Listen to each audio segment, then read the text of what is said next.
Alfa Bravo Papa Alfa, Academia Brasileira de Peritos Aeronáuticos. Estamos conversando aqui sobre público-alvo. Quem pode ser ou quais as qualificações exigidas para um profissional. Nós vamos conversar isso melhor no nosso curso.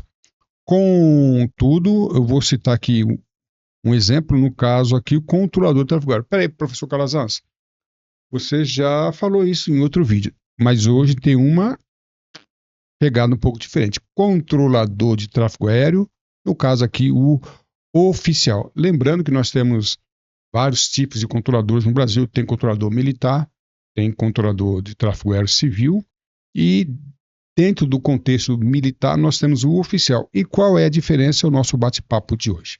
Para mim sempre um grande prazer tê-los a bordo. Então vamos lá, eu vou dar um exemplo aqui.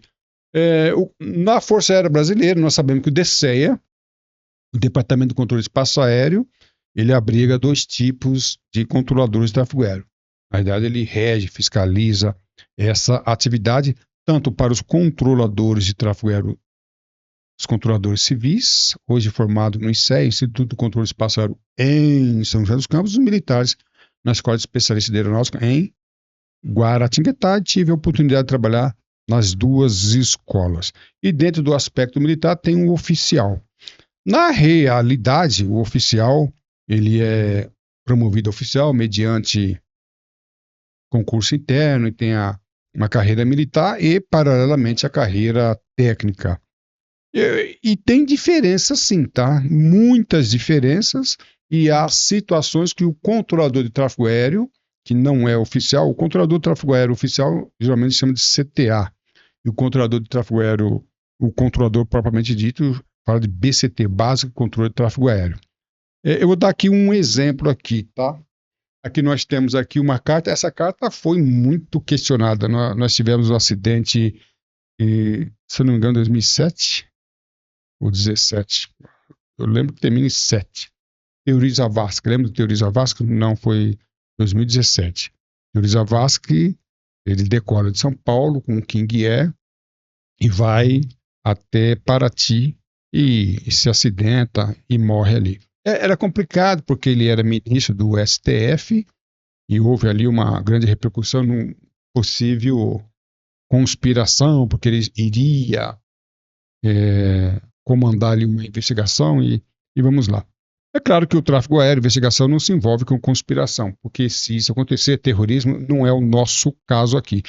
Mas uma polêmica foi que foi achada a bordo essa carta aqui. E não houve provas. Cuidado, né, pessoal? Inclusive, no nosso curso, nós vamos estudar a diferença de indícios, vestígios, evidências e provas. São coisas bem diferentes.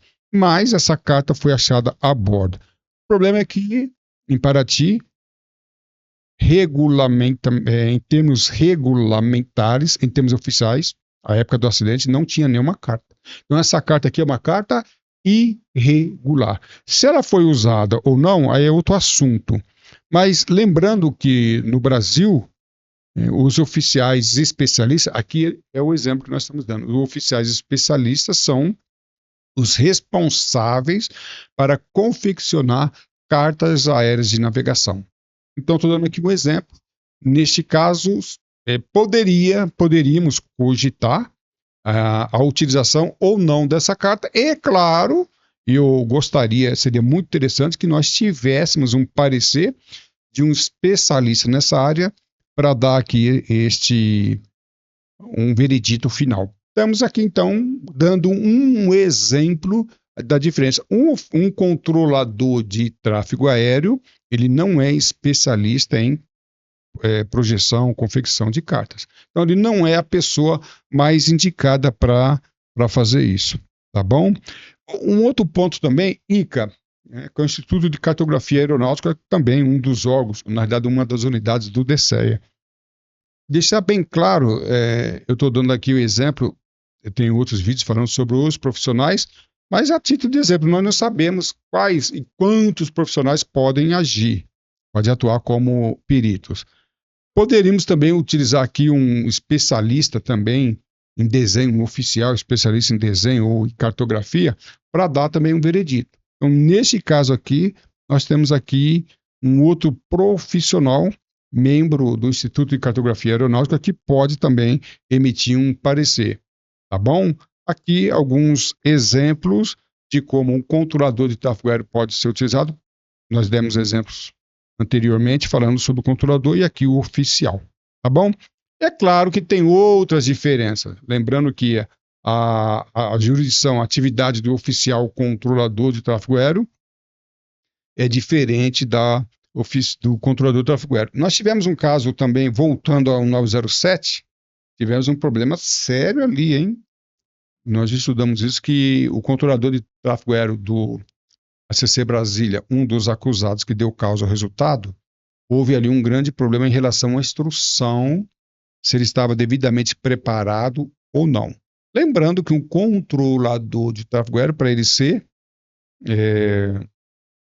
homologado, ele passa por um conselho. E esse conselho normalmente é presidido por um oficial. Normalmente não, sempre é presidido por um oficial, podendo ser oficial controlador ou até mesmo oficial aviador. Aqui um outro exemplo de um oficial aviador, ou no caso controlador de tráfego aéreo, que pode ser também responsável. Eu me lembro também que quando dava aula na Escola de Especialistas de Aeronáutica, nós reprovamos um aluno, os graduados reprovaram, e naquela época havia também uma chance a mais, vamos dizer assim, um exame extra, e esse exame extra, prático, ele era também presidido por um oficial controlador de tráfego aéreo.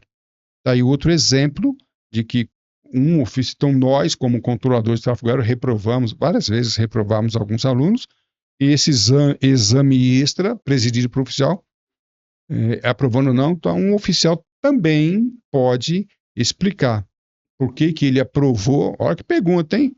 Por que ele aprovou um aluno, sendo que os controladores e instrutores reprovaram?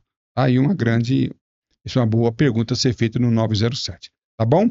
Para mais informações, nós temos aí o grupo da Academia de Peritos Aeronáuticos. Você pode escanear o nosso QR Code e ter acesso ao nosso grupo e fazer parte, onde vai receber mais informações. Além disso, vou deixar o link do grupo logo abaixo na descrição, você pode também acessar. Fora isso ou mais, nós temos aí o nosso contato 986936733 e o calazans@gmail.com. Lembrando que eu vou deixar também o link do curso, aí você pode já ter informações sobre vários tópicos do nosso curso. Tá bom? Nosso canal do YouTube há muitas, né? Inclusive eu tenho alguns documentários. Eu lancei um documentário falando uma grave colisão, incidente grave do Galeão. Ali é um exemplo de como nós vamos estudar em nosso curso alguns incidentes ou acidentes, tá bom? Em relação ao nosso site, você faça a sua inscrição ativando o sininho para receber informações. Sempre fazendo os 3 Cs: curtir, comentar e compartilhar, ok? A sua atitude define a sua altitude. Voe alto, estude comigo. Para mim, sempre um grande prazer tê-los a bordo. Um abraço, tudo de bom.